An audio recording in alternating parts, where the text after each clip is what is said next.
Ce soir, je vais commencer un message sur l'identité. Parce que c'est quelque chose qui nous a tous concernés à un temps ou à un autre. Parce que c'est quelque chose à quand on est confronté, et nous allons comprendre pourquoi. Et le Seigneur m'a donné ce message parce que je crois que non seulement nous avons besoin de le comprendre pour nous-mêmes, n'oubliez pas que après ça va être diffusé sur Internet et que ça va toucher des milliers de gens. En général, c'est ce qui se passe. Donc, ça peut concerner beaucoup de monde, il faut le savoir. Mais nous avons aussi besoin de comprendre pourquoi il y a tellement de souffrance par rapport à l'identité des personnes.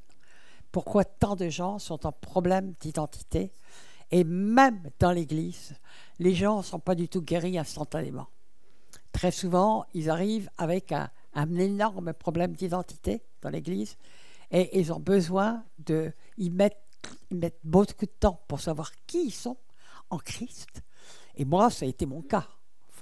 Ça a été mon cas de multiples façons. J'aurai peut-être l'occasion de donner un peu de témoignage dedans.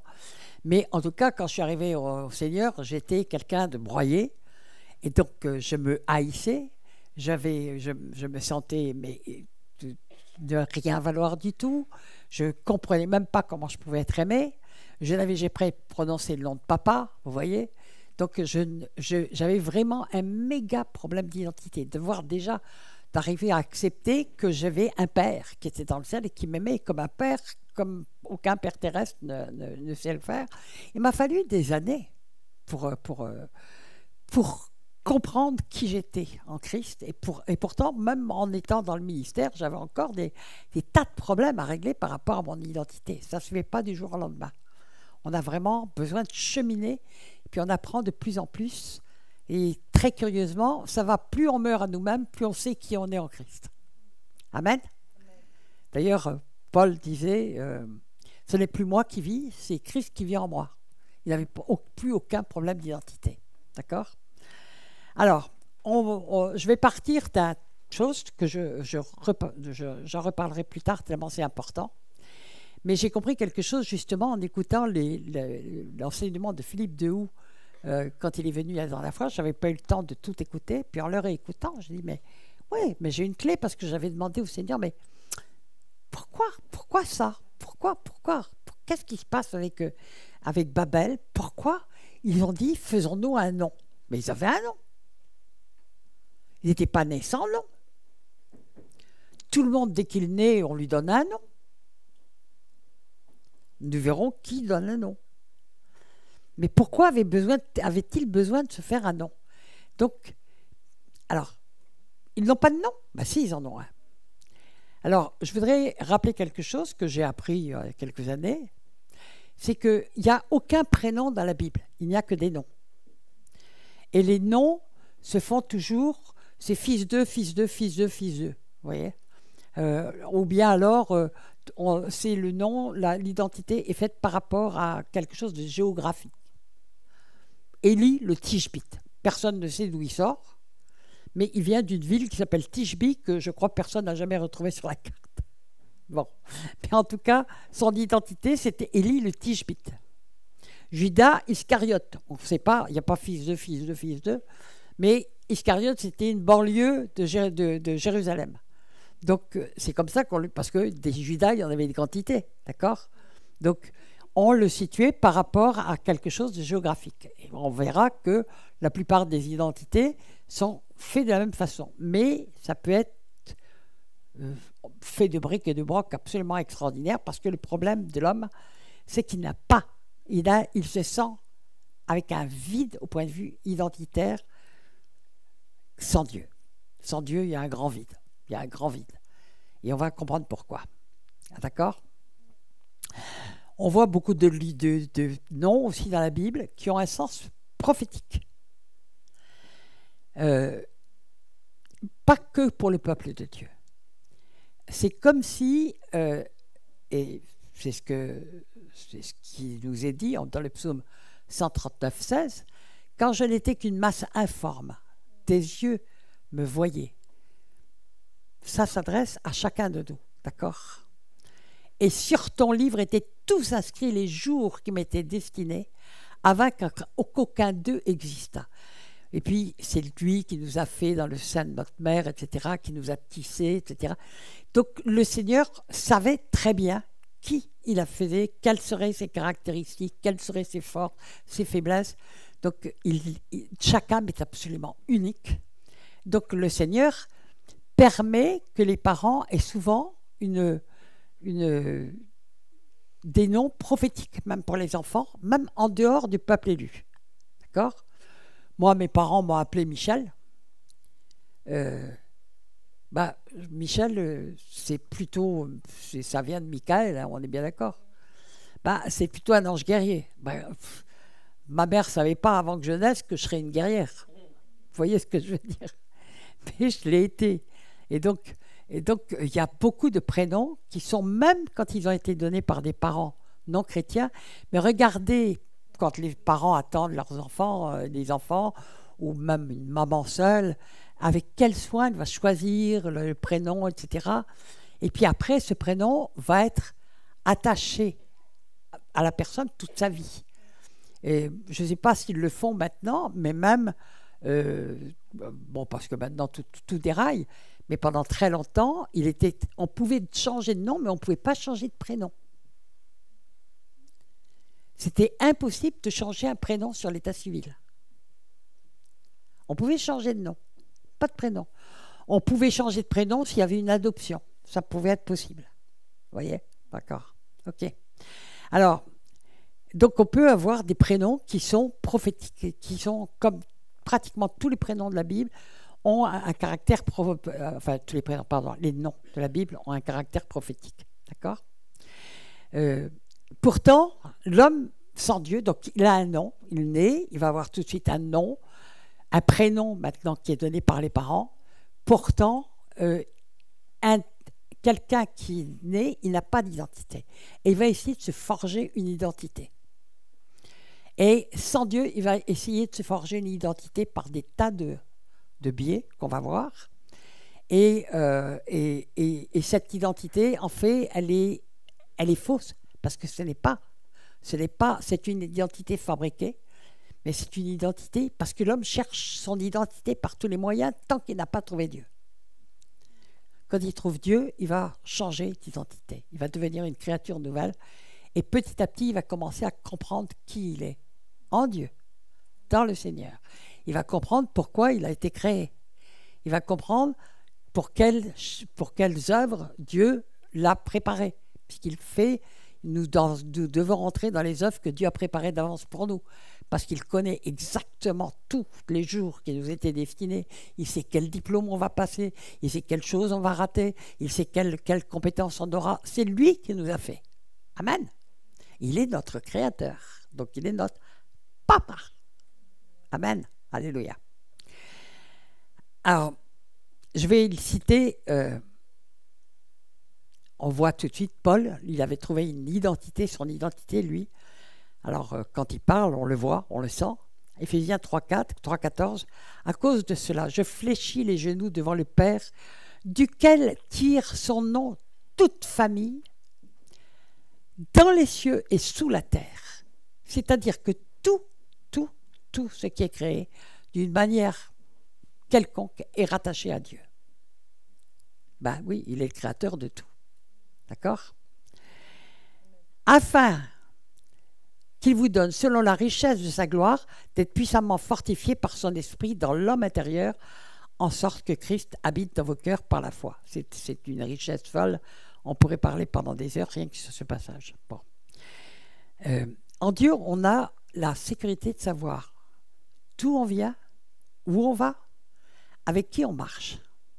Quand j'étais toute jeune chrétienne, j'avais été très frappée par un petit message qui avait été donné, un passage d'un message qui avait été donné par mon pasteur de l'époque, qui avait dit « Est-ce que vous vous rendez compte que les chrétiens sont les seules personnes qui peuvent vivre dans la paix? Le passé est derrière, il a été effacé, il a été nettoyé, il a été purifié. Ça ne veut pas dire que notre mémoire est partie, mais c'est plus du tout la même chose. Il pèse plus, il est plus lourd. C'est plus une espèce de fardeau de plus en plus lourd qu'on traîne avec soi, ce qui n'est pas le cas des gens sans Dieu. d'accord? Ils ont un fardeau qu'ils traînent avec eux. L'avenir, Dieu nous a dit de ne pas s'en soucier parce que c'est lui qui s'en occupe. Hein? Il a dit, ne vous souciez pas du lendemain, le jour aura soin de lui-même, en Matthieu 6. Donc, ça veut dire qu'on est les seuls qui pouvons vivre chaque jour pleinement. On n'a pas le poids du passé, on n'a pas la peur de l'avenir.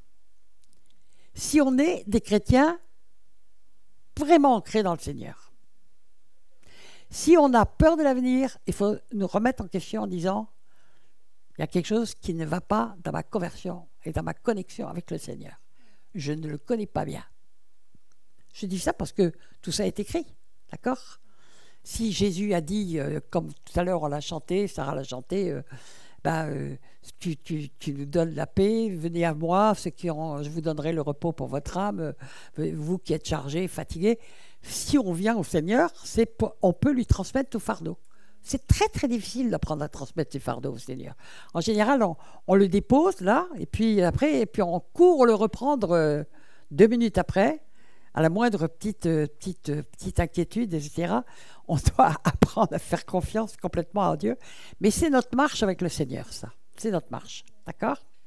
Alors donc, on est vraiment, si on est vraiment enfant de Dieu, chrétien, des chrétiens, on expliquera un peu qu'est-ce que c'est que ce mot en réalité. Parce qu'il est tellement galvaudé aujourd'hui qu'il ne veut pas plus dire grand-chose, et pourtant il a un sens extrêmement précis. Donc, si on est vraiment enfant de Dieu, ça doit être notre boussole. On ne doit pas avoir peur du lendemain, quoi qu'il arrive. Le passé ne pèse plus, et le présent, on peut le vivre pleinement. Alors, chacun de nous doit dire, si je ne suis pas dans cette équation, je vais l'appeler comme ça, c'est peut-être moi qui ne suis pas bien aligné dans la connaissance de Dieu et dans la foi, puisque la foi, c'est la confiance. Confiance dans ce que Dieu dit.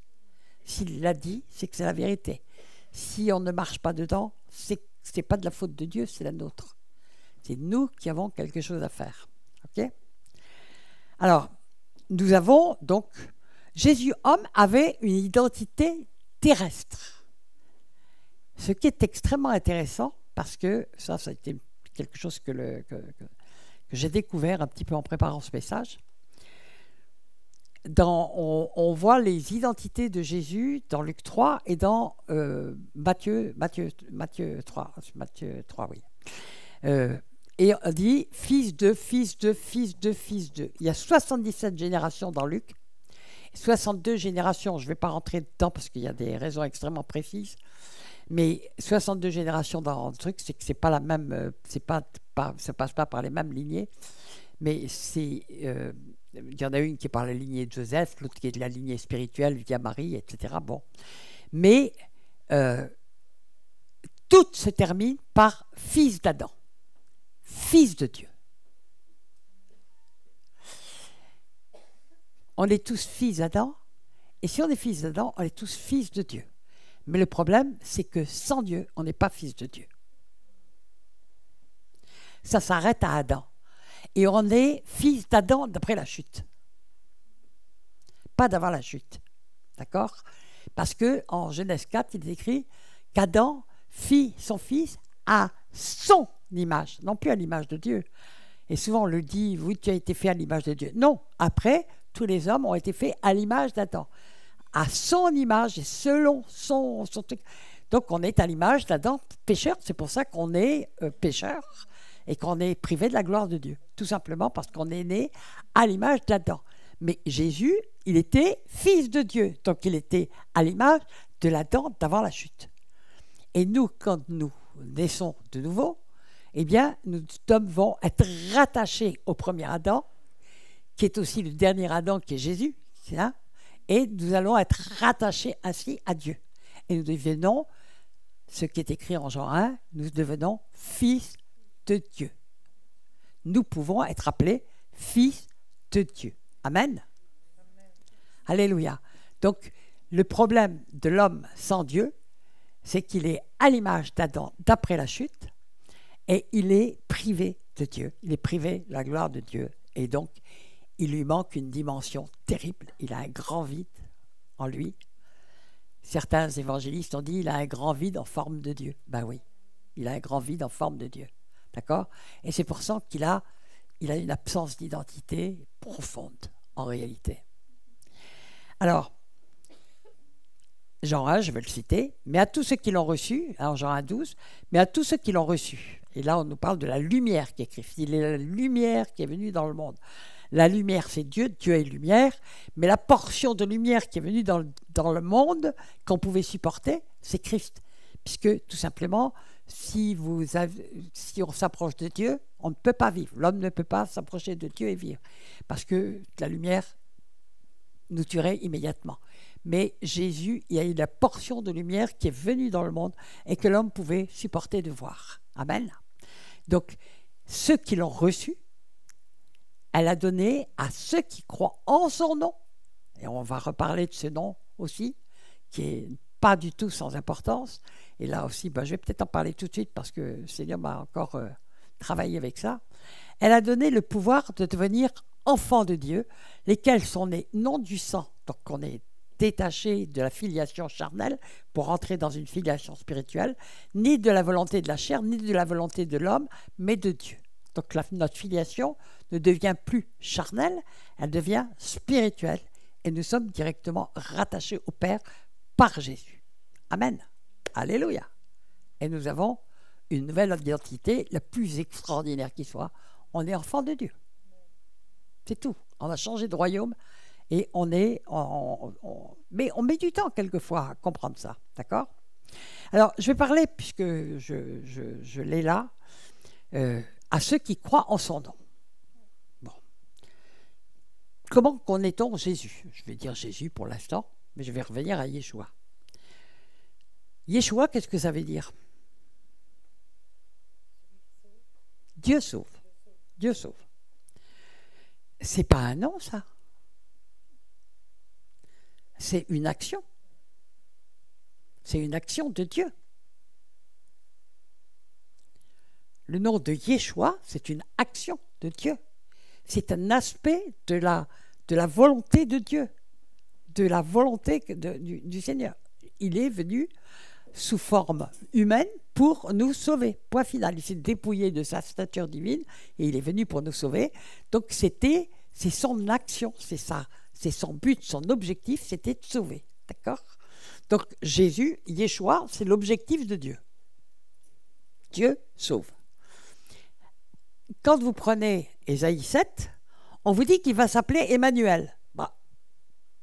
Ah bon? Pourquoi Ésaïe prophétise qu'il va s'appeler Emmanuel alors que l'ange va dire vous l'appellerez Yeshua? Emmanuel, c'est quoi? Dieu au milieu de nous. C'est encore une action de Dieu. Donc les noms que nous donnons de Yeshua, etc., c'est en fait, c'est pas des prénoms, c'est pas des noms, c'est pas des prophéties, c'est l'action de Dieu dans le monde. Il a les deux prénoms. Alors les gens s'appellent Emmanuel sans comprendre que c'est une action de Dieu, Dieu au milieu de nous. Amen. Tout simplement. Hein? C'est comme ça que nous est présenté. Quand Jésus a dit qu'il n'était pas de ce monde, il n'était pas de ce monde. Il était une projection de Dieu dans le monde pour faire quelque chose. Être au milieu du monde, parmi les hommes, de sauver les hommes. Alléluia. Voilà. Alors donc, vous voyez, l'identité de Jésus, elle est particulière, mais elle est évidemment totalement prophétique aussi.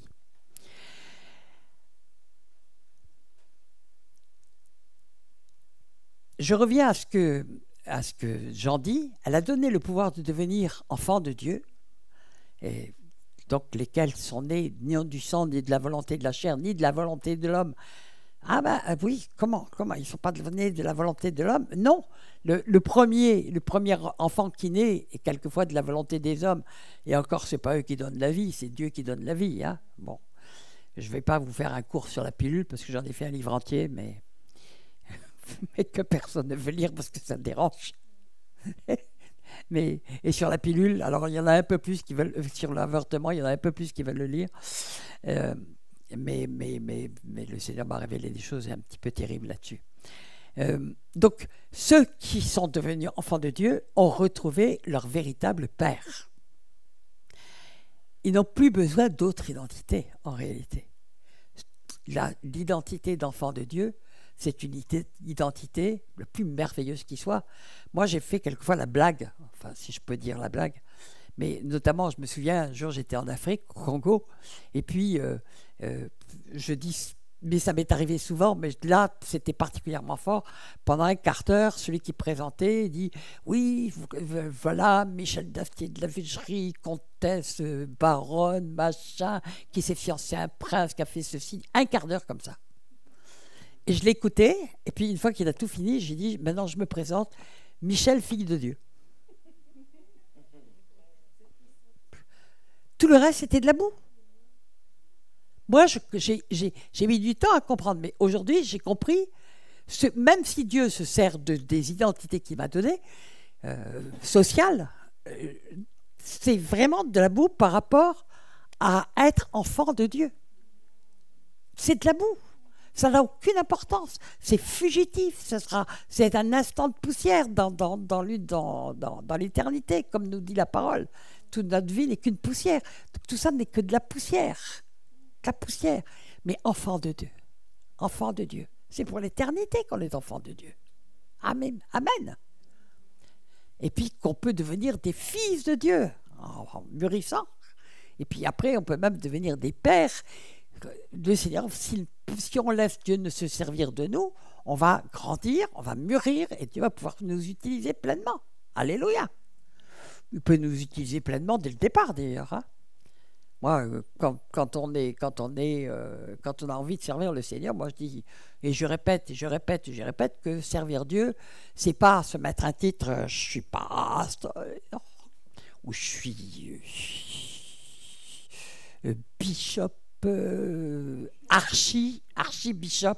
Ben, je me souviens d'archibishop en Afrique que j'ai fini de trouver non, attendez, non, je vais pas le raconter. Ministère, ça veut dire esclavage. Bon, on pourrait peut-être le dire à nos ministres, hein, parce que je crois qu'ils ont tendance à l'oublier.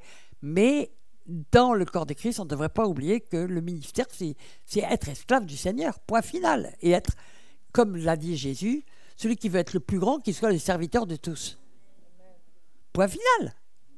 Tu veux être grand, mets-toi au service de tous. Amen. Et moi, je répète souvent que servir le Seigneur, c'est laisser Dieu se servir de nous pour les autres. Point final. Et il n'y a rien de plus beau et de plus magnifique que Dieu nous donne le privilège de se servir de nous pour les autres. C'est un privilège incroyable. Ça donne un sens à notre vie fantastique. On sait pourquoi on est né. En plus, on sait où on va. Et on voit tous les jours le Seigneur qui agit et on voit la gloire de Dieu. Mais attendez, moi je ne connais pas, moi je donne ma position à personne d'autre, hein, même si je prends des coups, des nions, des machins, des coups de poing, c'est pas grave. C'est pas grave. Ça fait partie du service, c'est la norme. C'est la norme. Ben, écoutez, Jésus a dit que s'ils ont fait ça au maître de la maison, on ferait la même chose. Hein. Bon, ok. Simplement d'être disciple de Christ, vous n'avez même pas besoin d'avoir un grand service ou un grand machin. Le simple fait d'être disciple, en général, vous en prenez plein la figure. Ceux qui en prennent plein la figure, là, levez la main, ou qui en ont pris plein la figure. Bon, j'ai combien de disciples, là? Ok, mais c'est la norme, mais on a en même temps une joie que personne ne peut nous prendre. Voilà, alléluia. D'accord? Alors, donc le problème des gens, c'est l'identité. Et on va voir que très souvent, dans le corps de Christ, les gens mettent très longtemps à trouver aussi leur identité. Et on va voir quels sont les inconvénients que ça peut avoir et comment l'ennemi peut manipuler ça. Et c'est grave. D'accord? Euh, Quand on rentre, il faut dire aussi que quand on est converti, quand on se convertit, quand on est tout jeune, on est enfant de Dieu. Et Jésus lui-même a dit que l'enfant dans la maison, il est comme un esclave quand même. D'accord? Mais qu'une fois qu'il a grandi et puis qu'il devient serviteur, il devient le maître de la maison. D'accord? Donc il y a toute une évolution. On n'est pas là pour être resté au biberon. Paul a dit, il y en a, je ne peux même pas vous donner de la nourriture faim, vous en êtes encore au lait spirituel. Il y a des gens qui restent au biberon spirituel toute leur vie. Je ne sais pas s'ils savent qu'ils passent à côté de beaucoup de choses. Mais qui restent esclaves. C'est Jésus qui l'a dit. Tant qu'on est enfant, on est esclave. Oui, on est obligé d'obéir à toutes les autorités qui passent. Bon. Alors, il y a beaucoup de personnes qui mettent du temps à comprendre et à connaître la dimension du Père. Bon. Mais si on cherche, si on le cherche, si on marche avec le Seigneur, on va de plus en plus comprendre ce qu'est l'amour de Dieu. On va de plus en plus, je ne vais pas dire ressentir, parce qu'on ne doit pas marcher au sentiment avec le Seigneur. On doit marcher avec la foi. Mais on comprend de plus en plus que Dieu nous aime et on voit sa main. On voit sa main agir partout. Et vous savez, la foi, la foi, on dit qu'on a la foi, on a la foi en espérance, c'est l'espérance, en hébreu 11, je n'ai plus la phrase exacte en tête, mais c'est la foi que si Dieu a dit quelque chose, ça va s'accomplir. Donc c'est ça aussi la marche par la foi. Dieu l'a dit, donc c'est la vérité, donc ça va s'accomplir. Quand, c'est le problème du Seigneur. Mais on marche vraiment avec le Seigneur et on grandit avec le Seigneur. Et plus on grandit avec le Seigneur, plus on commence à comprendre. Vous savez, c'est insondable l'amour de Dieu. C'est complètement insondable, ça nous dépasse complètement. On n'arrive jamais à comprendre, je ne sais pas si vous, parce qu'aucun d'entre nous ne mérite tel amour. Aucun. L'amour de Dieu est la chose la plus incompréhensible qui soit. Comment Dieu peut-il aimer des gens tels que nous? Alors, quelquefois, on veut faire plein de choses pour montrer à Dieu qu'on est... Mais Dieu déteste ça. Ça ne l'intéresse pas, ça. C'est l'histoire de Caïn. Caïn, il a voulu montrer à Dieu qu'il méritait son amour et il est allé faire vous savez, pour arriver à apporter des fruits, des trucs comme ça, alors que tout était devenu aride et la malédiction était tombée sur la terre, donc il n'y avait plus rien qui poussait. Vous pouvez imaginer le travail qu'il a pu faire, d'accord? Et puis, nous voyons l'effet au bout. Dieu a dédaigné son offrande et il n'a pas compris. Abel, il a mis un agneau. C'est pas lui qui a fait l'agneau, c'est Dieu qui a fait l'agneau. C'était prophétique. D'ailleurs, l'offrande d'Abel parle encore, dit la parole. C'était prophétique et il donnait à Dieu ce que Dieu avait fait. Il ne pouvait pas dire « c'est mes propres œuvres ». Voyez. Alors quand on cherche en identité, on veut prouver à Dieu qu'on mérite d'être aimé. On n'a rien à lui prouver.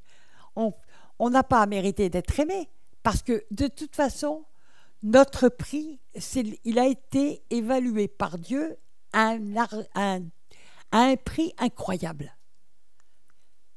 Jésus en croix. La croix de Golgotha. Voilà notre prix aux yeux de Dieu. Qui peut le payer? Il n'y avait que Jésus qui pouvait le payer. Amen? Ok. Donc c'est des choses qu'on acquiert petit à petit, comme ça. Hein? Alors, je vais revenir au nom d'une manière générale, parce qu'on retrouve ces souffrances aussi dans le corps du Christ, mais aussi bien entendu dans le monde.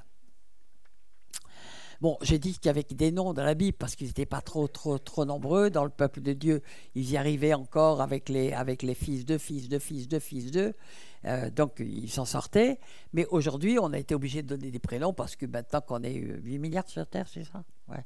Il faut rajouter des prénoms et même avec les prénoms, on commence à s'en mêler un peu les pédales parce qu'il y a des homonymies partout. Mais bon, en fait, le fils d'eux donnait beaucoup plus qu'une identité. La plupart des gens aujourd'hui commencent à avoir du mal à savoir d'où ils sortent. On ne dit plus, les familles sont tellement décomposées, etc., que souvent, des familles, on connaît encore les grands-pères, les arrière-grands-pères, etc., mais maintenant, avec tous les bills qui nous font dans les naissances et pour bousiller les familles, les gens qui arrivent, ils ne savent plus du tout. Alors, l'identité, elle est complètement destroy. Hein. Moi, je suis né dans une... mon père, il est dans une éprouvette. Ma mère, elle est dans une ventre en Ukraine. Moi, je ne sais pas, on m'a donné un nom comme ça, au passage. Mais vous vous rendez compte un petit peu? Est-ce que certains d'entre vous ont déjà été confrontés, pour eux-mêmes ou pour des proches, à des gens qui, par exemple, ne connaissent pas leur père, ou quelquefois ne connaissent pas leur mère, parce qu'ils ont été abandonnés. Quand on voit leur souffrance, quand on voit leur quête, moi j'ai eu une quête incroyable pour savoir qui était mon père. Parce que son identité était cachée, on ne voulait pas jamais parler dans la famille. Mais je me souviens de la souffrance pour arriver à retrouver qui il était et d'où je venais. C'est tout simplement. Je connaissais pourtant mon nom, je connaissais un peu l'historique familial, mais le fait que je ne le connaisse pas, c'était comme un trou vertigineux. Je me sentais comme amputé de quelque chose de profond. D'accord ? Donc maintenant, nous avons à avoir à confronter de plus en plus, et on l'a de plus en plus, de gens qui sont complètement disloqués parce qu'ils ne savent même pas, ils n'ont même pas d'identité terrestre. Ils ont une identité terrestre, je veux dire que tout est fait pour disloquer l'identité des gens. C'est la vraie identité, la famille, parce que la famille était quand même quelque chose qui donnait une identité, d'accord ? Mais bon. Alors, je ne sais pas si vous vous souvenez que moi j'ai vécu ce temps-là, parce que je commence à me faire un petit peu vieille, mais j'ai vécu le temps avant l'IVG, avant la pilule. Quand une femme était enceinte, il était normal que l'homme répare, comme on disait à l'époque. Donc il épousait la personne pour donner un nom à l'enfant. Mais vraiment, c'était quelque chose considéré comme le minimum qu'il devait faire. Bon, quelquefois, il quittait après, etc. Mais il devait donner un nom à l'enfant. Aujourd'hui, tout ça, ça a complètement disparu et c'est devenu une catastrophe. Donc les gens sont de plus en plus blessés dans leur identité. Quelquefois, ils ne savent pas d'où ils sortent. Leur père, on nous parle de plus en plus de familles monoparentales. Père absent, les enfants ne savent pas d'où ils viennent. Et puis après, on se demande comment il y a autant de colère, de violence, de trucs. Bon, il y a plein d'autres raisons, je ne vais pas rentrer là-dedans. Mais c'était la norme de donner pour un père un nom à l'enfant, parce que l'enfant, normalement, son nom venait de son père. Aujourd'hui, c'est la mère qui peut donner. On peut faire le choix. L'enfant peut choisir à l'âge adulte de prendre le nom de la mère, le nom du père, le nom de la mère, comme il veut. Mais c'est pas du tout biblique, ça. Normalement, le nom venait du père. D'accord ? C'est lui qui donne l'identité terrestre. Vous êtes d'accord avec ça? Et on disloque de plus en plus les gens avec leur identité. Bon. Et puis, parce qu'en plus de ça, c'était grave que les gens savaient, puisqu'on avait des racines judéo-chrétiennes, ce qui est écrit dans la Bible, où il est écrit par exemple en Deutéronome 23:2, « Le bâtard n'entrera pas dans l'assemblée de l'Éternel, même à la 10e génération. » Une malédiction perpétuelle. Vous dire un enfant sans père ou né hors mariage, c'était quelque chose de considéré comme très grave. Et même quand j'étais jeune, ça l'était encore. Bâtard, c'était quelqu'un qui n'était sans identité, qui n'existait pas, quoi. C'est quelqu'un qui était rien du tout, et la Bible nous le dit. Donc c'est une cruauté inimaginable que de faire des enfants hors mariage, parce que Dieu n'a pas changé son truc. Tous ces enfants qui naissent sans père et sans identité de père, ils sont considérés comme des bâtards, spirituellement, par Dieu. Et pourquoi ils ne rentrent pas dans l'assemblée de l'Éternel? Parce qu'il y a une malédiction d'incrédulité sur eux. Une malédiction d'incrédulité, d'endurcissement, d'incrédulité. Si vous n'avez pas de père qui vous a reconnu, vous allez avoir 100 fois plus de mal que les autres à penser que Dieu peut être un père. Moi, j'ai prononcé le nom de papa pour la première fois, j'avais 53 ans. Quand j'ai commencé, j'ai plus pu m'arrêter. Hein. Je le disais à longueur de journée, à longueur de journée, à longueur de journée. Tout d'un coup, je découvre que Dieu était vraiment mon vrai père. J'avais enfin un père. J'en avais eu un terrestre, mais bon, je ne l'avais pas connu. Je l'ai connu un petit peu après. Mais on a un grand vide quand on n'a pas d'identité donnée par un père. Alors, ne parlons pas de l'absence des pères, etc. Je ne vais pas rentrer là-dedans. Vous savez que ça a des conséquences quand même énormes. Hein. OK, aujourd'hui. Et notamment pour l'identité des enfants. Parce que un enfant, il a un repère, c'est la mère et le père. Et le père, c'est lui qui donne l'identité, c'est lui qui lui donne un nom. Alors, on va continuer. Donc, nous avons vu que le nom du Père fait remonter jusqu'à Adam, parce que Dieu connaît la filiation parfaite, et le nom et que ou bien on descend de l'Adam qui a chuté, mais si on reçoit une nouvelle naissance, on va descendre de l'Adam d'avant la chute, et on sait que Jésus est le second Adam, et on va donc retrouver notre filiation totale depuis Dieu. Donc nous allons avoir une identité complète. Vous comprenez ça? Ce qui est très intéressant, c'est de voir que Dieu a donné à Adam et à chacun d'entre nous, en fait, le pouvoir de nommer les choses. Nommer les choses, c'est les amener un peu à l'existence. D'une certaine manière, c'est les créer. Rappelons-nous que Adam, dans le jardin, Ève n'était pas encore née, il a reçu de Dieu l'autorité pour nommer tous les animaux, mais probablement aussi les arbres, etc. Il a pu donner un nom à tous les animaux. Donc nous pouvons nommer les choses, ce qui leur donne une existence. Dieu nous laisse le soin de nommer nos enfants. Et un enfant qui n'a pas de nom, c'est un enfant qui n'existe pas. Donc, dès que vous lui donnez un nom, vous lui donnez une existence. Amen, oui. Même si vous avez un petit chat, vous allez lui donner un nom. D'accord? Parce que dès que vous nommez les choses, vous leur donnez une existence. Donc, c'est important. C'est quand même ces bouts d'identité sont extrêmement importantes. Il faut donner un nom, parce que tant que la personne n'a pas de nom, elle n'existe pas. Elle n'existe pas sur les états civils, elle n'existe pas. Une des premières choses qu'on va faire quand un enfant naît, on va mettre son nom à l'état civil, son prénom, son nom, etc.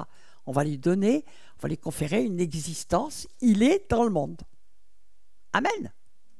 Alléluia. Enfin, à sa naissance, mais souvent les parents n'ont pas trouvé le prénom encore. Maintenant, ils les trouvent beaucoup plus tôt, parce que comme ils vont faire les échographies, ils savent si c'est une fille ou un garçon. Mais avant, ils faisaient des supputations. Bon, si c'est un garçon, on l'appellera comme ça. Si c'est une fille, on l'appellera comme ça. Puis ils attendaient la naissance. Mais en général, les prénoms étaient choisis quand même bien avant. Et puis quand il y avait des jumeaux, quelquefois il fallait trouver un second prénom à toute vitesse, parce qu'ils ne savaient pas qu'il y avait des jumeaux, des triplés, voire des quintuplés. Bon, c'est assez rare. Donc celui qui donne un nom donne une identité. Et Dieu nous a donné le pouvoir de donner un nom. C'est l'Adam d'après la chute. Vous savez qu'avant la chute,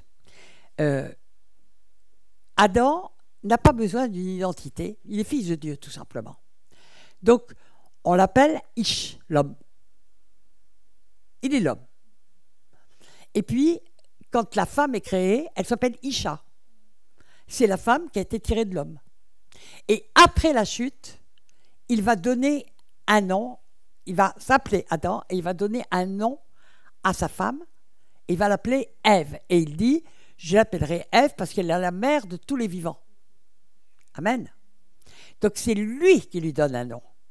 Donc d'une certaine manière, après la chute, c'est lui, Dieu a donné la possibilité à l'homme de donner des identités pour leur donner une existence. Avant la chute, ils n'ont pas besoin, ils sont fils de Dieu, tout simplement. On est fils de Dieu. On n'a pas besoin d'autre identité. On est fils de Dieu. Okay. Alors, donc, depuis, on donne des noms aux plantes, on donne des noms aux étoiles, on donne des noms à tout ce qui existe, à tout ce que Dieu a créé. Dieu nous a donné la possibilité de donner des noms. Et puis, même ce que l'homme invente, il va inventer des choses, il va donner des noms au fur et à mesure. Comme tu disais tout à l'heure, on rigolait parce qu'on disait il n'y a pas Wi-Fi dans la Bible, il n'y a pas le mot Watt. Non, Dieu n'est pas contre le fait qu'on nomme les choses qui apparaissent et qui existent et dont on se sert. Ma Bible, il y avait le mot, d'abord il n'y avait pas le mot Bible, vous trouverez Nouvelle Alliance, Ancienne Alliance, mais vous ne trouverez pas lunettes, vous ne trouverez pas téléphone. Comment il n'y avait pas un téléphone, ça n'a pas été prophétisé dans la Bible. Maintenant, pourtant, personne ne peut plus se passer des smartphones. Il n'y a même pas le mot smartphone dans la Bible. Non, Dieu permet qu'on donne des noms aux choses qu'on invente. Amen. Alors, je voudrais revenir un petit peu à Babel. Parce que c'est Philippe de Houy qui en avait parlé la dernière fois et ça m'a frappé parce que nous voyons en Genèse 11 que l'homme, il veut se faire un nom. Donc j'ai commencé par là. Pourquoi se faire un nom? Ils avaient un nom. Tout homme qui naît a un nom. Ses parents lui ont donné un nom. Pourquoi ils veulent se faire un nom? Et j'ai été frappé par ce qu'il disait, parce que j'avais posé la question au Seigneur. Mais Seigneur, je ne comprends pas pourquoi ça c'est cité dans la Bible et pourquoi c'est tellement important. Je n'avais pas compris, et là j'ai compris, en l'écoutant. Il veut, en quelque sorte, celui qui donne un nom aux choses, créer les choses, je dis. Il crée, il leur donne une existence. Si on veut créer son propre nom, en quelque sorte, on décide de se créer soi-même.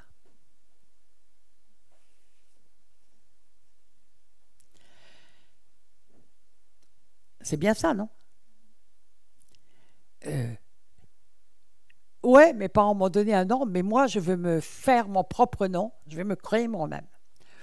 Qui n'a pas entendu, en tout cas moi, je l'ai souvent entendu, des gens dire « je me suis fait moi-même ». Vous avez déjà entendu ça, probablement. Hein? Moi, je l'ai entendu une fois, j'avais en face de moi, dans une émission de télévision, j'avais un sénateur que je connaissais très bien, je l'avais connu par le passé, et puis il dit comme ça « je me suis fait mon nom moi-même ». Oui, oh, oui. J'ai dit, purée, quelle vanité, quelle vanité. On veut se créer soi-même. Waouh. Eh bien, c'est de la rébellion en réalité. L'esprit de Babel était un esprit de profonde rébellion contre Dieu. Il y a bien d'autres rébellions dans tout ce qui s'est produit, mais je donne déjà ça. Ça a été une compréhension puisque je parle de l'identité. Leur identité ne leur plaisait pas, ils voulaient se faire un nom. Puis j'ai réfléchi au problème de Caïn, parce que là aussi, je n'avais pas eu la réponse. Et puis, je crois avoir trouvé la réponse. Caïn, il est très étrange parce qu'il va bâtir une ville, et il est écrit, Caïn bâtit une ville et lui donna le nom d'Enoch, du nom de son fils. Et je me dis, mais pourquoi? Mais qu'est-ce qu'il y a là derrière? Pourquoi il lui donne un nom? D'abord, pourquoi il va bâtir une ville? Attendez, ils étaient 4 habitants sur Terre, je ne vois pas pourquoi ils ont besoin de bâtir une ville. Bon. Mais les choses ont commencé à s'éclairer parce que l'homme a besoin de se créer des identités, et ces identités seront toujours par rapport aux autres, quand il est sans Dieu. Nous allons le voir, comment notre identité est souvent forgée par des tas de choses, un bataclan de choses avec lesquelles on se construit notre identité, puisqu'on cherche notre identité. Étant né sans Dieu, on cherche notre identité, on cherche une identité, et notre nom et notre prénom ne nous suffisent pas. Donc là, il va bâtir une ville parce que déjà, d'avoir un nom par rapport à une collectivité, c'est déjà une identité aussi. Alors une ville, bon, Ça, très souvent, les gens disent ah ben oui, mais c'est Françoise, tu sais, celle qui est en Normandie. Ou je te parle de Sidonie, là, qui habite la Bretagne ou telle ville, etc. Et on situe les gens dans leur identité aussi par rapport à des collectivités. Puis il y a des gens qui tirent leur nom de collectivités prestigieuses. Oui, ben, je suis polytechnicien, donc je fais partie des polytechniciens. Je suis franc-maçon. Alors là, ça marche très, très, très bien pour se donner une identité. Puis on va être premier degré, deuxième degré, troisième degré, puis on est maître, puis grand maître, puis ça va avec des noms incroyables comme chevalier Kadosh. Kadosh, ça veut dire ça. Ouais. Une offense à Dieu blasphématoire tout le temps, tout le long. Et les gens se donnent des noms comme ça. Ils se donnent des noms, des grades, etc. Mais vous savez que ça marche aussi tout à fait dans l'Église. Dans l'Église aussi, les gens ont besoin. Ah, mais moi, je fais partie de l'Église du pasteur Intel. Ah, le pasteur, il est connu. Waouh, son prestige, ça redescend direct sur nous. Ah, ah ouais, t'es avec tel pasteur. Waouh, t'es quelqu'un quand même, hein. Vous n'avez jamais fait ça, vous? Jamais. Moi, oui. Moi, au départ, je mettais mon identité dans l'église à laquelle j'appartenais. Oui, je fais partie de l'église de telle, comme ça. Je suis dans telle église. Ah ouais, quand même. Ou alors, oh, mais je suis dans une micro-église. Mais alors, si vous voyez l'onction qu'il y a là-dedans, et on se fait par rapport à des collectivités. Quand j'étais plus jeune et que je ne connaissais pas le Seigneur, je faisais partie de clubs de sport. Oh, waouh, qui étaient très connus. Waouh. Ah, tu es dans tel club. Waouh. On est parti. Ben, vous savez, son identité, on se la construit de toutes les manières.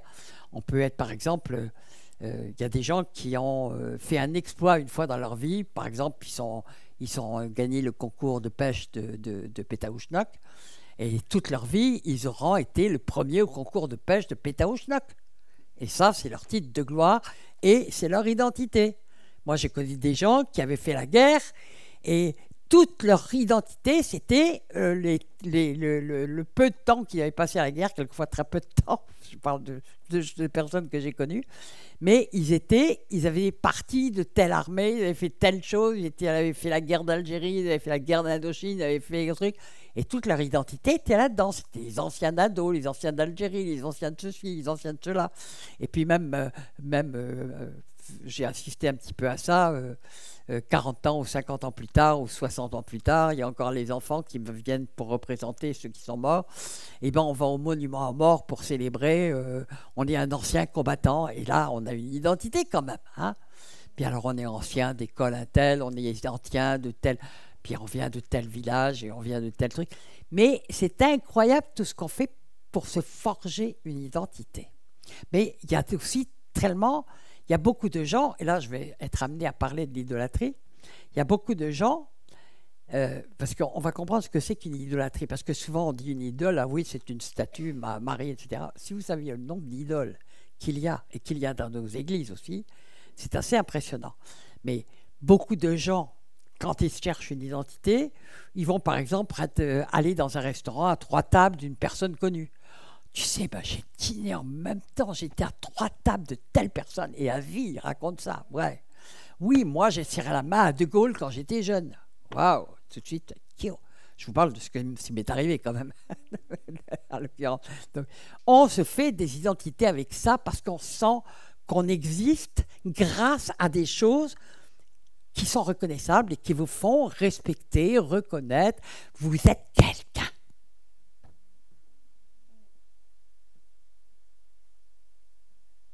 Et même dans l'Église, ça fonctionne. Quel est le problème derrière? L'identité.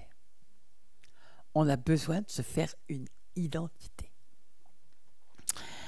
Je vais vous parler un petit peu de ce qu'est une idole, parce que c'est très important de comprendre en fait comment que ça fonctionne. Le mot idole vient du grec eidolon, qui veut dire reflet. Une idole, c'est quelque chose dans lequel on se reflète et qui se projette sur nous. On va mettre son identité dans cette idole. Donc très souvent, on ne se rend pas compte, mais on met notre identité par rapport à des gens connus, ou dans l'église, des pasteurs connus, ou des gens connus. Oui, mais moi j'ai travaillé avec un tel, mais moi j'ai travaillé avec un tel, mais moi j'ai été dans l'église d'un tel, mais moi j'ai été dans l'église d'un tel. Des idoles. Parce que c'est ça qui nous donne le reflet de ce que nous sommes. Qui nous fait nous situer au point de vue identité. C'est des idoles. C'est des idoles. Si nous avons besoin de ça, c'est que nous n'avons pas compris qui nous étions en Christ. Tout simplement. On n'a plus besoin de tout ce fatras. Quand Paul parle de la boue, et il dit, oui, j'étais ceci, j'étais machin, et puis il cite les profs qu'il a eus, d'où il vient, les études qu'il a faites, d'où il sort, etc., qu'il fait partie du Sanhédrin, des machins, et tout ça, je le considère comme de la boue. De la boue. Une fois qu'on a complètement trouvé son identité dans le Seigneur, on n'a plus besoin de tout ça. C'est un bagage qui ne vaut rien. C'est des choses vaines. Il dit lui-même, je considère tout cela comme de la boue. Moi, quand je lisais ça au début, c'est quand même, Paul exagère, parce que quand même, il avait fait ceci, il avait fait cela, il avait connu un tel, il avait été dans l'école d'un tel, etc. J'avais du mal à comprendre, parce que j'avais le même problème. J'avais aussi un problème d'identité. Et puis, j'avais besoin d'être reconnu. Partout où j'allais, j'avais besoin d'être reconnu, qu'on me reconnaisse. Qu'on me reconnaisse dans mon ministère, parce qu'il était très rejeté au départ. Alors je cherchais partout, je cherchais à être reconnu. Un jour, je me souviens, j'arrive en Suisse, puis j'ai une de mes amies qui était femme de pasteur, et puis qui me dit, tu sais Michel, tu n'as pas besoin d'être reconnu. Ça y est, tu es reconnu par Dieu. Ah ben oui. Puis ça m'a fait un petit choc. Et puis, le Seigneur a dit, à quoi on nous reconnaît? À nos fruits. Pas au fait qu'on est né comme ci, qu'on a tel nom, qu'on a eu tel père spirituel, qu'on a fait ceci, qu'on a fait cela. Non, on nous reconnaît à nos fruits. La seule chose qui nous authentifie qui on est, ce sont les fruits qu'on porte. Amen. Tout le reste, c'est des idoles. Et notre faire, quand on veut prouver qu'on est ceci, qu'on est cela, Dieu, il le rejette. C'est pas moi qui le dis, c'est la Bible. On l'a vu avec Caïn, mais on le voit aussi avec Ésaü. Ésaü, pour plaire à son père, pour avoir la bénédiction de son père, il va courir partout pour aller lui chercher du gibier. Pendant ça là, le flemmard de Jacob, lui, il fait rien du tout. Et il dort dans la tente, tranquille, machin. Et puis après, il trouve le moyen d'acheter le droit de d'aînesse pour un plat de lentilles. Bon, à mon avis, c'était pas très très cher. Hein. C'était pas très cher payé quand même. Et il était un peu tricheur sur les bords, Jacob. Mais Jacob, il avait quelque chose que Dieu aimait.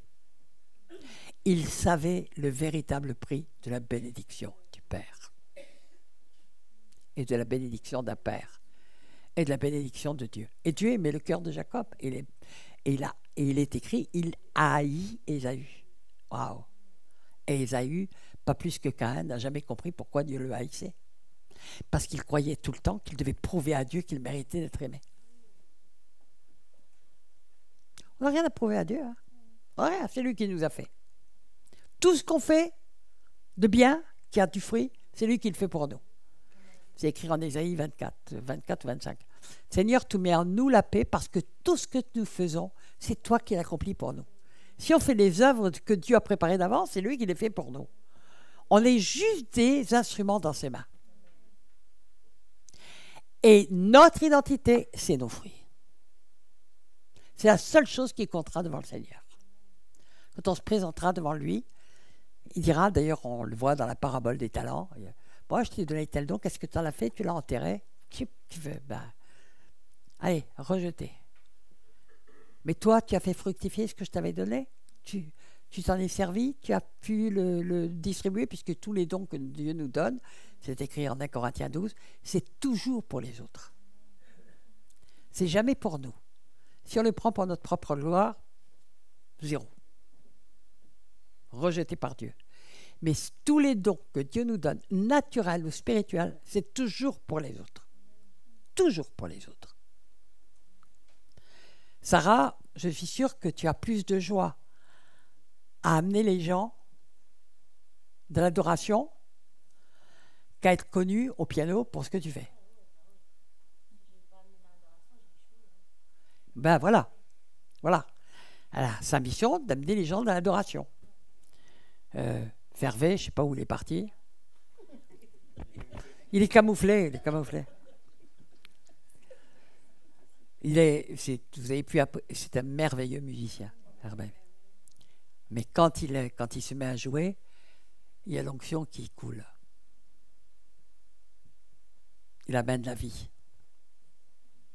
Quand nous allons témoigner de ce que le Seigneur a fait pour nous, nous ne le faisons pas pour nous glorifier, nous le faisons pour attirer des âmes au Seigneur et les amener au salut. Oui ou non? Est-ce que nous avons les âmes à cœur? Est-ce que nous allons témoigner pour nous vanter de ce que le Seigneur a fait pour nous? Non, on le fait pour attirer les gens à Dieu. Donc, ok, c'est ça, la puissance du témoignage, c'est que ça va toucher des gens. Et il n'y a rien, je crois qu'il n'y a pas de plus grande joie que de voir des personnes changer tout d'un coup, se passer de la mort à la vie. On ne s'en lasse jamais. On ne s'en lasse jamais. Quand on voit tout d'un coup des gens qui sont plus âmes, qui s'effondrent quelquefois en larmes, et puis tout simplement qui passent de la mort à la vie. Puis moi, je dois dire que je vivais des choses vraiment... j'avais la joie souvent de repasser 1 an après ou 2 ans après dans les endroits où j'étais passé. Et quelle joie de voir des visages que j'avais vus arriver pour la première fois, qui étaient tendus, qui étaient chargés, qui étaient souffrants. Et puis tout d'un coup, cette joie de Dieu dans les yeux. Waouh! Il n'y a pas plus beau que ça. Il n'y a pas plus beau que ça. Alors, non seulement quand on est de nouveau, on a un nouveau père, mais on a aussi une nouvelle mère. Ça ne veut pas dire qu'on doit renier son père et sa mère. Vous me ferez penser à parler de ceux qui changent de prénom à tout bout de champ dans les églises. Donc, qui se nomment eux-mêmes.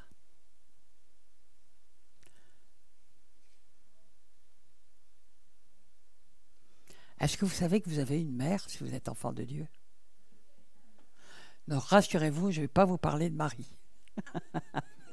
Il y en a, je les vois là comme ça, qui commencent à se crisper.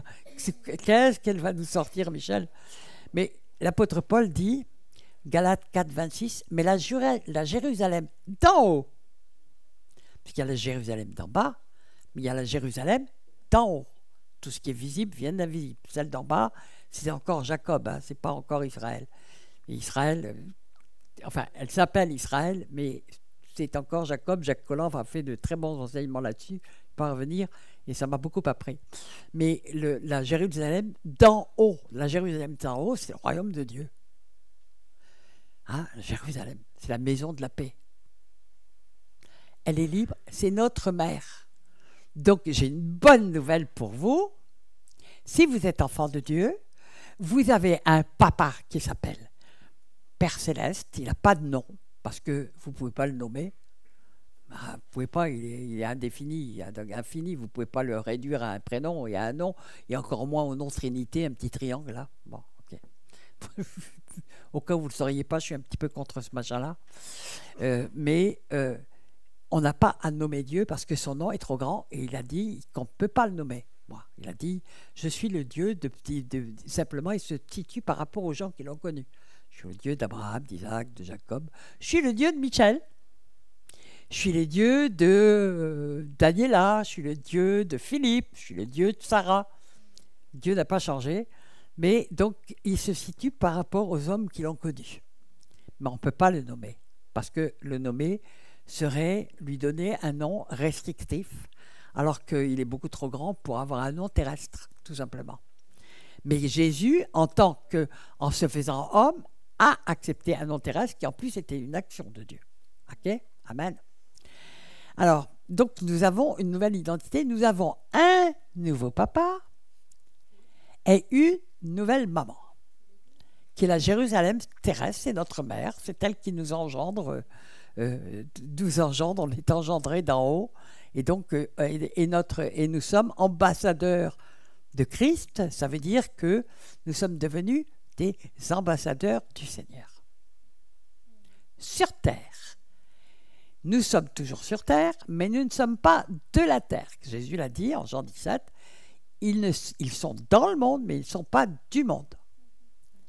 Je dis ça pour tous ceux qui sont encore un petit peu bancals dans leur identité. Là. Il y en a à qui ça parle, là, il va falloir que je m'ajuste un petit peu là par rapport à mon identité. Bon. Je vais dire qu'un petit mot par rapport à cette manie qu'ont les personnes maintenant dans l'Église.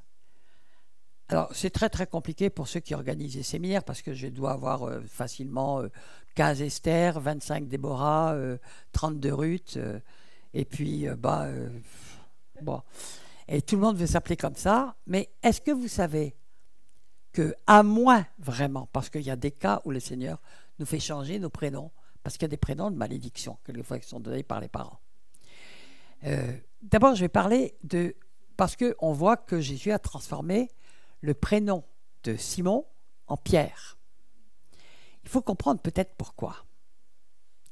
Parce que Simon, si vous remontez, parce qu'il faut farfouiller dans la Bible pour comprendre certaines choses, si vous fouillez dans la Bible, si vous méditez dans la parole, vous allez vous apercevoir qu'en Genèse 49, une malédiction est tombée sur Simon et Lévi parce qu'ils avaient trahi un peuple qui leur avait fait confiance. La malédiction d'un père est très importante. Et d'ailleurs, c'est toujours en Genèse 49 que Jacob va dire « La bénédiction de ton père est plus grande que celle du père de ton père et jusqu'aux collines éternelles. » La bénédiction d'un père est quelque chose d'extrêmement précieux. Je le dis pour les hommes. Sachez que quand vous bénissez vos enfants, c'est très précieux. Bien sûr que la bénédiction d'une mère est importante aussi, mais la bénédiction d'un père a une très forte puissance. Et j'ai eu souvent à délivrer des gens qui avaient été maudits par leur père et leur mère. Leur vie était un désastre. C'est vraiment un désastre. C'est quelque chose de terrible. Et le seul qui a pu redresser cette malédiction, mais qui ne l'a fait que pour Lévi, c'est pour vous donner le niveau d'autorité, et c'est des siècles plus tard, Moïse a redressé la malédiction pour Lévi. C'est dans Deutéronome 28, si je ne me trompe pas. Il a redressé la malédiction pour Lévi parce que Lévi, malgré cette malédiction qui est expliquée là, qui fait qu'ils étaient dispersés, le père ne connaissait pas ses enfants, les enfants ne connaissaient pas leurs parents, enfin une malédiction de rejet qui était tombée sur eux, dramatique, qui avait amené énormément de souffrance, qui a duré des siècles. Eh bien, il l'a transformé parce que malgré ça, ils avaient continué à faire l'œuvre que Dieu leur avait demandé, c'est-à-dire d'enseigner le peuple. Et ils ont continué à le faire malgré probablement toute cette souffrance, cette cassure, ces déchirures, etc. Ils ont continué. Et Moïse a redressé cette malédiction. Mais il ne l'a pas redressée pour Siméon. Pourquoi ? Parce que probablement Siméon Moïse n'avait pas la possibilité de redresser. Il pouvait le faire pour Lévi, mais si vous reprenez, vous verrez qu'il ne le fait pas pour Siméon. Donc il y avait une malédiction qui était attachée au nom de Siméon, à la tribu de Siméon. Et Dieu, quand il le redresse pour Pierre, il efface cette malédiction, parce que Jésus avait une autorité encore bien plus grande que celle de Moïse. Donc en réalité, quand il dit « je vais t'appeler Pierre et sur cette pierre je bâtirai mon église », il enlève cette malédiction pour la transformer en bénédiction. Mais n'importe qui ne peut pas le faire, parce que si vous regardez les deux malédictions qui ont été données par Jacob, il a fallu Moïse et Jésus pour les changer. Donc ça nous fait comprendre pourquoi Jésus a changé le prénom de Siméon. Mais nous voyons dans l'Église Les gens n'arrêtent pas. Oh, moi, j'ai décidé de m'appeler Moshe. Ça veut dire Moïse. Hein. Oh, ben moi, maintenant, vous m'appellerez, s'il vous plaît, tout le monde, vous m'appelez Esther. Je vous assure que pour moi qui connais enfin, qui sont en contact au moins avec des milliers de personnes, je suis épouvanté par ça. Parce que, alors, il y en a quelques-unes, j'ai dit, mais arrête avec ça. Tu as eu un prénom qui a été donné par ta mère, tu sais ce qu'il est écrit. Il est écrit en Deutéronome 27, « Maudit soit celui qui méprise son père ou sa mère. Tes parents t'ont choisi un prénom avec amour. Pourquoi veux-tu te donner un autre prénom ?» Et ils croient que ça va changer leur nature. Ils ne se rendent même pas compte qu'ils se mettent une malédiction sur eux. Il y a des cas où Dieu le dit. Il y a des cas où Dieu dit qu'il va t'appeler différemment parce qu'il y a quelquefois une malédiction qui a été faite. Ou quelquefois le nom a été changé même à l'insu de l'enfant. Ça m'est arrivé avec une amie. Sa tante l'a adoptée et elle lui a donné un autre prénom. Et Dieu lui a dit, c'est un prénom de malédiction parce qu'elle avait une haine contre tes parents et elle voulait rayer même jusqu'à l'identité des parents, vous voyez, en donnant un autre prénom. Donc quelquefois, il y a des histoires où c'est normal de le faire, mais c'est très rare. Si vous avez un prénom qui a été donné par amour par votre père ou votre mère, merci Seigneur. Quelquefois, on a des prénoms sorciers, hein. Ça arrive, c'est normal d'en changer. Mais il faut attendre que Dieu dise « change de prénom ». Alléluia. Bon, on va continuer. Alors, donc, changer son prénom, ça ne fait pas de nous des êtres spirituels, ça fait de nous des gens rebelles qui veulent se recréer eux-mêmes, ils veulent se faire un nom ou de se donner un autre prénom ou un truc. Exact. Mais quelle différence avec les gens de Babel qui voulaient se faire un nom? Donc, ils ne voulaient pas du nom que leurs parents leur avaient donné. C'est vrai ce que je dis ou pas? Je vous le donne parce que ça fait partie des trucs qui... Bon. Je vais lire le psaume 139, 13. Ça, c'est pour ceux qui ont un problème d'identité. Je l'ai eu. Alors, je vais vous expliquer. Je ne pouvais pas lire ce passage. Ça m'était insupportable. Donc je lis. Parce qu'aujourd'hui, je peux le lire sans problème. Psaume 139, 13.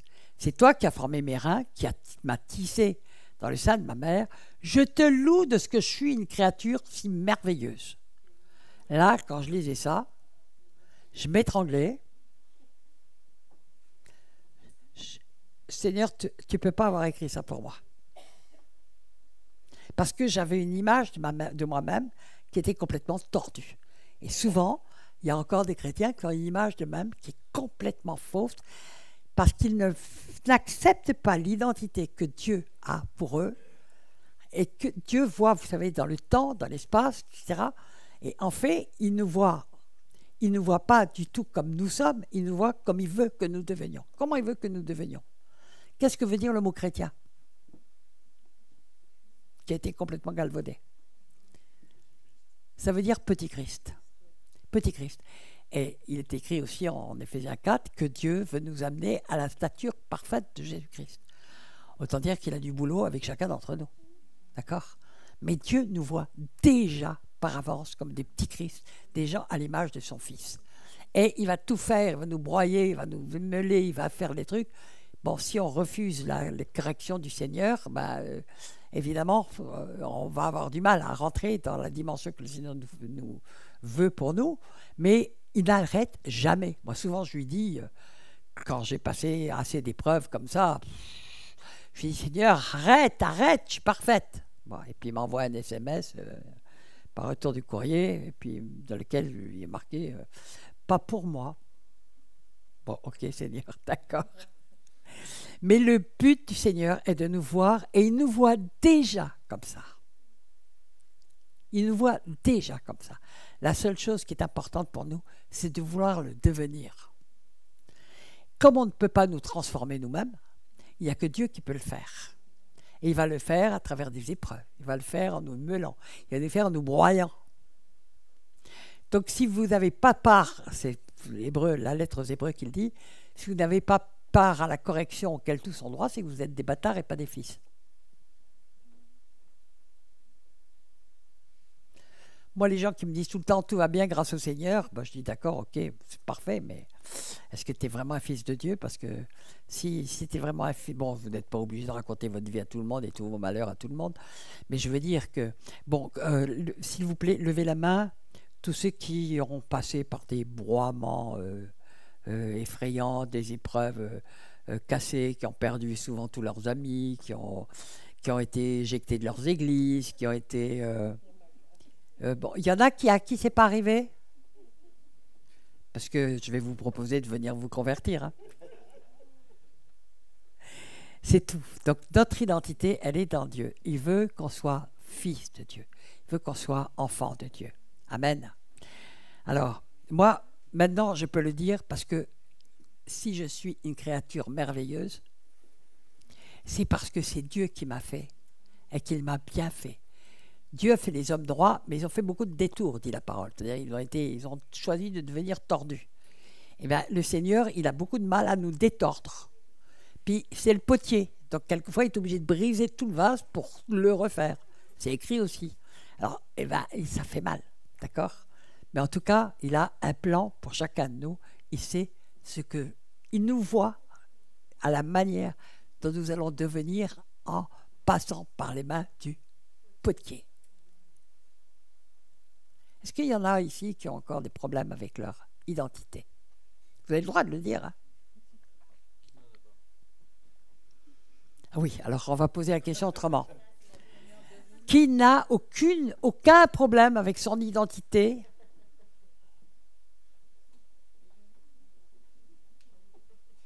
Ce qui est très intéressant, c'est que la première question, pas un bras s'est levé, et la deuxième question, pas un bras se lève non plus.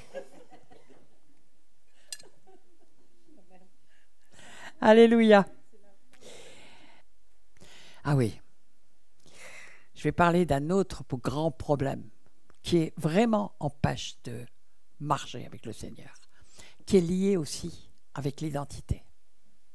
C'est le regard des autres. Qu'est-ce qu'ils vont penser de moi? Qu'est-ce qu'ils vont dire de moi? Et puis, on est beaucoup plus accroché à ce que les gens disent de nous qu'à ce que Dieu dit de nous. Comme là, j'en ai une montagne à vous dire par rapport à ça, je vais m'arrêter pour ce soir. Et ce sera pour le prochain enseignement que je ferai dans les jours qui viennent. Parce que c'est vraiment une montagne, ce problème du regard des autres, du qu'est-ce qu'ils vont dire. Et on va voir combien ça joue. Je vais vous parler de Balaam, comment il est devenu un homme de perdition, tout simplement parce qu'il avait ce méga problème à faire, et comment ça peut vraiment aliéner notre marche avec le Seigneur. J'avais prévu d'aller un petit peu plus loin, mais je crois qu'il y en a beaucoup qui ont fait beaucoup de routes. On va s'arrêter, on va tout simplement prier, et on va voir ce que le Seigneur veut faire par rapport à ces problèmes, parce que je sais qu'on a tous plus ou moins des problèmes à régler par rapport à notre identité. Vous êtes d'accord avec ça? Amen, Seigneur. On va prier, on va prier. Qui est-ce qui a envie de prier le Seigneur de restaurer dans son identité, de recevoir pleinement son identité, de n'avoir plus de problème avec son identité, sentir qu'il n'a plus rien à prouver à Dieu, et on ne peut rien prouver à Dieu, mais plus rien à prouver aux autres pour prouver qu'on est quelqu'un, qu'on existe, qu'on ceci, que cela. Qu'est-ce qui a envie tout simplement de prier le Seigneur, de crier à Dieu pour qu'il l'aide? Parce que tout va très vite actuellement, vous le savez. Je pense que beaucoup de vous le ressentent. Tout va très vite. Et Dieu veut se lever un peuple qui n'aura pas de problème, parce que quand on n'a plus de problème avec ça, on libère une audace, on libère une foi, on on va être capable de faire, d'entrer vraiment dans les œuvres que Dieu a préparées à l'avance, parce qu'on n'aura plus de problème à vouloir nous prouver qu'on est capable, ou de peur de ne pas être capable de quelque chose, de pas pouvoir. Vous savez, c'est Dieu qui est capable. Nous, on est capable de rien. Hein. On ne peut rien faire sans Jésus. Il a dit sans moi, vous ne pouvez rien faire. Donc, ça veut dire qu'on est tous absolument incapables de faire quoi que ce soit sans Jésus, tout simplement.